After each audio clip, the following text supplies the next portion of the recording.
ಸ್ವಾಮಿಯೇ ಶರಣಮಯ್ಯಪ್ಪ. ಹರಿಹರ ಸುತ ಅಯ್ಯಪ್ಪನ ನಾಮಸ್ಮರಣೆಯೇ ಮೈ ಜುಮ್ಮೆನಿಸುವಂಥದ್ದು. ಶ್ರದ್ಧಾ ಭಕ್ತಿಯಿಂದ ಅಯ್ಯಪ್ಪನ ಮಾಲೆ ಧರಿಸಿ ಅಯ್ಯಪ್ಪನ ದರ್ಶನಕ್ಕೆ ತೆರಳುವವರು ಭಾರತದಲ್ಲಿ ಕೋಟ್ಯಾಂತರ ಜನ. ಇಂದಿಗೂ ಭಾರತದಲ್ಲಿ ಕೋಟ್ಯಾನುಕೋಟಿ ಭಕ್ತರು ಶ್ರದ್ಧಾ ಭಕ್ತಿಯಿಂದ ತಲೆಯ ಮೇಲೆ ಇರುಮುಡಿ ಹೊತ್ತು ಅಯ್ಯಪ್ಪನ ದರ್ಶನಕ್ಕೆ ತೆರಳುತ್ತಾರೆ. ಇದರಲ್ಲಿ ತಲೆಯ ಮೇಲೆ ಹೊತ್ತ ಇರುಮುಡಿಯಲ್ಲಿರುವ ತುಪ್ಪವನ್ನ ತುಂಬಿದ ತೆಂಗಿನಕಾಯಿ ಅತ್ಯಂತ ಮಹತ್ವದ್ದು. ಶಾಸ್ತ್ರೋಕ್ತವಾಗಿ ಶ್ರದ್ಧಾ ಭಕ್ತಿಯಿಂದ ಇರುಮುಡಿಯಲ್ಲಿ ತುಪ್ಪವನ್ನ ತುಂಬಿದ ತೆಂಗಿನಕಾಯಿ ಕಟ್ಟುವಾಗ ಕಟ್ಟುನಿಟ್ಟಿನ ಕ್ರಮಗಳನ್ನು ಕೈಗೊಳ್ಳಲಾಗುತ್ತೆ. ಇಷ್ಟೊಂದು ಶ್ರದ್ಧಾ ಭಕ್ತಿಯಿಂದ ಅಯ್ಯಪ್ಪ ಸ್ವಾಮಿಗೆ ತುಪ್ಪದ ತೆಂಗಿನಕಾಯಿಯನ್ನ ಯಾಕೆ ಕಟ್ತಾರೆ? ಅದರ ಹಿಂದಿರುವ ಪುರಾತನ ಇತಿಹಾಸ ಏನು? ತೆಂಗಿನಕಾಯಿಯಲ್ಲೇ ತುಪ್ಪವನ್ನ ಯಾಕೆ ಕಟ್ತಾರೆ? ಶಬರಿಮಲೆಯಲ್ಲಿ ತೆಂಗಿನಕಾಯಿಯನ್ನ ಒಡೆದು ತುಪ್ಪವನ್ನ ಏನ್ ಮಾಡ್ತಾರೆ? ಒಡೆದ ತೆಂಗಿನಕಾಯಿಯನ್ನ ಏನ್ ಮಾಡ್ತಾರೆ ಎಂಬ ಇತಿಹಾಸದ ಪುಟವೊಂದನ್ನ ನಾವು ನಿಮಗೆ ತೋರಿಸೋ ಹೊರಟಿದ್ದೇವೆ. ನೀವಿನ್ನು ನಮ್ಮ ಚಾನಲ್ನ ಸಬ್ಸ್ಕ್ರೈಬ್ ಮಾಡಿಲ್ಲ ಅಂದ್ರೆ ದಯವಿಟ್ಟು ಸಬ್ಸ್ಕ್ರೈಬ್ ಮಾಡಿ. ಹೊಸ ವಿಡಿಯೋಗಳ ನೋಟಿಫಿಕೇಶನ್ಗಾಗಿ ಪಕ್ಕದಲ್ಲಿ ಕಾಣೋ ಬೆಲ್ ಐಕಾನ್ ಒತ್ತಿ. ತೆಂಗಿನಕಾಯಿ ಸಾಕ್ಷಾತ್ ಶಿವನ ಪ್ರತೀಕ. ತೆಂಗಿನಕಾಯಿಯಲ್ಲಿರುವ 3 ಕಣ್ಣುಗಳು ಶಿವನ ತ್ರಿನೇತ್ರಗಳ ಸಂಕೇತ. ತೆಂಗಿನಕಾಯಿಯಲ್ಲಿರುವ 3 ಕಣ್ಣುಗಳನ್ನ ಇನ್ನಾವ ಕಾಯಿಗಳಲ್ಲೂ ನೋಡಲು ಸಿಗುವುದಿಲ್ಲ. ಆದ್ದರಿಂದಲೇ ತೆಂಗಿನಕಾಯಿ ಅಯ್ಯಪ್ಪನಿಗೆ ಪ್ರಿಯವಾದ ವಸ್ತು. ಇಂತಹ ತೆಂಗಿನಕಾಯಿಯೊಳಗೆ ಸಾತ್ವಿಕ ಗುಣ ಹೊಂದಿರುವ ಶುದ್ಧವಾದ ದೈವಿಕ ಶಕ್ತಿ ಇರುವ ತುಪ್ಪವನ್ನ ತುಂಬಲಾಗುತ್ತೆ. ಇದರಲ್ಲಿ ತೆಂಗಿನಕಾಯಿಯೊಳಗಿರುವ ನೀರನ್ನ ಸಂಪೂರ್ಣವಾಗಿ ತೆಗೆದು ಹಾಕೋದು ಅತ್ಯಂತ ಮುಖ್ಯ. ತೆಂಗಿನಕಾಯಿಯ ಮುಖದ ಮೊದಲ ಕಣ್ಣಿನ ಮೂಲಕ ನೀರನ್ನ ಹೊರಹಾಕಲಾಗುತ್ತೆ. ಅಂದ್ರೆ ಮಾನವನೊಳಗಿನ ಅಶುದ್ಧತೆ, ಅಸ್ಥಿರ ಚಿಂತನೆ ಮತ್ತು ಅಜ್ಞಾನವನ್ನ ಹೊರಹಾಕಿದಂತೆ ಎಂದು ಭಾವಿಸಲಾಗುತ್ತೆ. ಶಬರಿಮಲೆ ಯಾತ್ರೆಗೆ ಮಾಲೆ ತೊಟ್ಟು ಶ್ರದ್ಧಾ ಭಕ್ತಿಯಿಂದ ವ್ರತಾಚರಣೆ ಮಾಡಿದ ಸ್ವಾಮಿಗಳಿಗೆ ಗುರುಸ್ವಾಮಿಗಳ ಸಮ್ಮುಖದಲ್ಲಿ ಇರುಮುಡಿಯನ್ನ ಕಟ್ಟಲಾಗುತ್ತೆ. ಈ ಇರುಮುಡಿಯಲ್ಲಿ ಭತ್ತದ ಹರಳು, ಅಕ್ಕಿ, ಕಾಣಿಕೆಯ ಹಣ, ಈಡುಗಾಯಿ ಜೊತೆಗೆ ತುಪ್ಪವನ್ನ ತೆಂಗಿನಕಾಯಿಯಲ್ಲಿ ಹಾಕಿ ಅಯ್ಯಪ್ಪನ ಘೋಷಣೆಯೊಂದಿಗೆ ರಕ್ತ ಸಂಬಂಧಿಗಳು, ಸ್ನೇಹಿತರ ಸಮ್ಮುಖದಲ್ಲಿ ಕಟ್ಟಲಾಗುತ್ತೆ. ಗುರುಸ್ವಾಮಿಗಳ ಆಶೀರ್ವಾದ ಪಡೆದ ನಂತರ ಆ ಇರುಮುಡಿಯನ್ನ ಗುರುಸ್ವಾಮಿಗಳು ತಲೆಯ ಮೇಲೆ ಕಟ್ತಾರೆ.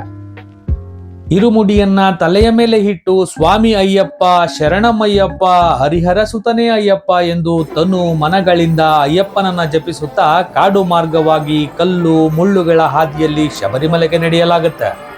ಶಿಸ್ತಿನಿಂದ ಅಯ್ಯಪ್ಪನ ನಾಮಸ್ಮರಣೆ ಮಾಡುತ್ತಾ ಇರುಮುಡಿ ಹೊತ್ತು ಬಂದವರಿಗೆ ಯಾತ್ರೆಯ ಅತ್ಯಂತ ಪವಿತ್ರ ಕ್ಷಣ ಆಗಮಿಸುತ್ತೆ. ಅದುವೇ ಪವಿತ್ರ 18 ಮೆಟ್ಟಿಲುಗಳು ಅಥವಾ ಪಡಿಗಳು.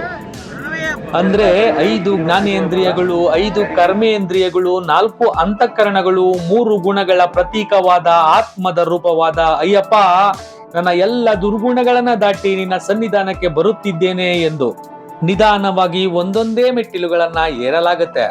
ಈ 18 ಮೆಟ್ಟಿಲುಗಳನ್ನ ಏರುವುದು ಕೇವಲ ದೇಹದ ಪ್ರಯತ್ನ ಮಾತ್ರ ಅಲ್ಲ, ಇದು ಆತ್ಮದ ಪ್ರಯಾಣ. ಈ ಮೆಟ್ಟಿಲುಗಳ ಪ್ರಯಾಣ ಮುಗಿಯುತ್ತಿದ್ದಂತೆ ದೇಹದಲ್ಲಿ ಕಂಪನ ಶುರುವಾಗತ್ತೆ, ಮನಸ್ಸಿನಲ್ಲಿ ಶಾಂತಿ ಮೂಡುತ್ತೆ. ಏಕೆಂದ್ರೆ ಸ್ವಾಮಿ ಅಯ್ಯಪ್ಪನ ಸನ್ನಿಧಾನದ ಮುಂದೆ ನಿಂತಿರಲಾಗತ್ತೆ. ಅದು ಇರುಮುಡಿ ಕಟ್ಟಿದ ಭಕ್ತನ ಜೀವನದಲ್ಲಿ ಮರೆಯಲಾಗದ ಅನುಭವ. ಆ ಕ್ಷಣ ಅಷ್ಟು ದಿನಗಳು ಮಾಡಿದ ವ್ರತ, ದೀರ್ಘಯಾತ್ರೆ, ದೇಹದ ಆಯಾಸ ಎಲ್ಲವೂ ಮರೆಯಾಗಿ ಭಕ್ತಿ, ಶಾಂತಿ ಮತ್ತು ಕೃತಜ್ಞತೆ ಮಾತ್ರ ಮನಸ್ಸಲ್ಲಿ ಉಳಿಯುತ್ತೆ. ಅಲ್ಲಿಗೆ ಇರುಮುಡಿಯ ಪವಿತ್ರ ಕಾರ್ಯ ಮುಕ್ತಾಯವಾಗುತ್ತೆ. ಇರುಮುಡಿಯನ್ನ ತಲೆಯಿಂದ ಇಳಿಸಿಕೊಳ್ಳಲಾಗುತ್ತೆ. ಅದರ ಅರ್ಥ ಸ್ವಾಮಿ ನನ್ನ ಅರ್ಪಣೆಯನ್ನ ಸ್ವೀಕರಿಸಿದ್ದಾರೆ ಅಂತ. ನಂತರ ಇರುಮುಡಿಯನ್ನ ತೆರೆದು ಗುರುಸ್ವಾಮಿಗಳ ಸಮ್ಮುಖದಲ್ಲಿ ಶರಣಮಯ್ಯಪ್ಪ ಎಂದು ಜಪಿಸುತ್ತಾ ತೆಂಗಿನಕಾಯಿಯನ್ನ ಒಡೆಯಲಾಗುತ್ತೆ. ತೆಂಗಿನಕಾಯಿಯನ್ನ ಒಡೆಯುವಾಗ ಭಕ್ತರ ಗಮನ ಒಳಗಿನ ತುಪ್ಪದ ಮೇಲೆ ಹೋಗುತ್ತೆ. ಏಕೆಂದ್ರೆ ತುಪ್ಪದ ಆಕಾರವನ್ನ ಭಕ್ತರು ಅನುಗ್ರಹದ ಸಂಕೇತ ಅಂತ ನೋಡ್ತಾರೆ.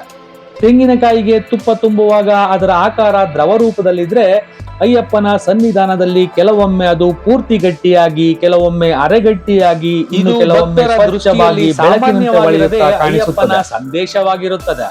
ತುಪ್ಪವು ಗಟ್ಟಿಯಾಗಿದ್ರೆ ಭಕ್ತನ ವ್ರತವು ಶುದ್ಧವಾಗಿ ಪಾಲನೆಯಾಗಿದೆ, ಮನಸ್ಸು ಏಕಾಗ್ರವಾಗಿದೆ, ಸಂಕಲ್ಪ ಬಲವಾಗಿದೆ ಅಂತ ಅರ್ಥ.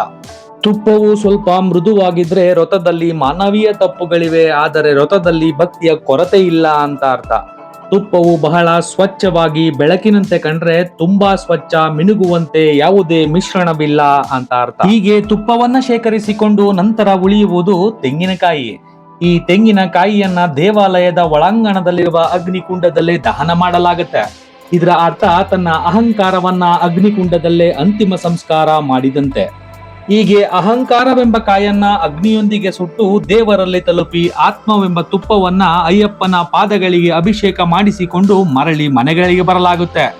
ಇಂತಹ ತುಪ್ಪವನ್ನ ಬಳಸಿದಾಗ ತುಪ್ಪದ ಹನಿ ಹನಿಯು ಮಾನವನ ಜೀವನದಲ್ಲಿ ಔಷಧಿಯಾಗಿ, ಮನೆ ಬೆಳಗುವ ಬೆಳಕಾಗಿ, ಭಕ್ತರ ಜೀವನದಲ್ಲಿ ಪವಾಡಗಳನ್ನು ಸೃಷ್ಟಿಸುತ್ತೆ. ಎಂತಹ ಕಠಿಣ ಸಮಸ್ಯೆಗಳು ಕೂಡ ಈ ತುಪ್ಪವನ್ನ ಬಳಸುವುದರಿಂದ ದೂರವಾಗುತ್ತವೆ. ನಾನು ಒಂಟಿಯಲ್ಲ ಎಂಬ ಭಾವನೆ ಹುಟ್ಟುತ್ತೆ. ಶಬರಿಮಲೆಯಿಂದ ತಂದ ತುಪ್ಪ ವಸ್ತುವಲ್ಲ, ಅದು ಜೀವನದ ದೀಪ. ಸ್ವಾಮಿಯೇ ಶರಣಮಯ್ಯಪ್ಪ. ಈ ವಿಡಿಯೋದ ಬಗ್ಗೆ ಅನಿಸಿಕೆ, ಅಭಿಪ್ರಾಯಗಳನ್ನ ಕಮೆಂಟ್ ಮೂಲಕ ತಿಳಿಸಿ. ನಮಸ್ಕಾರ.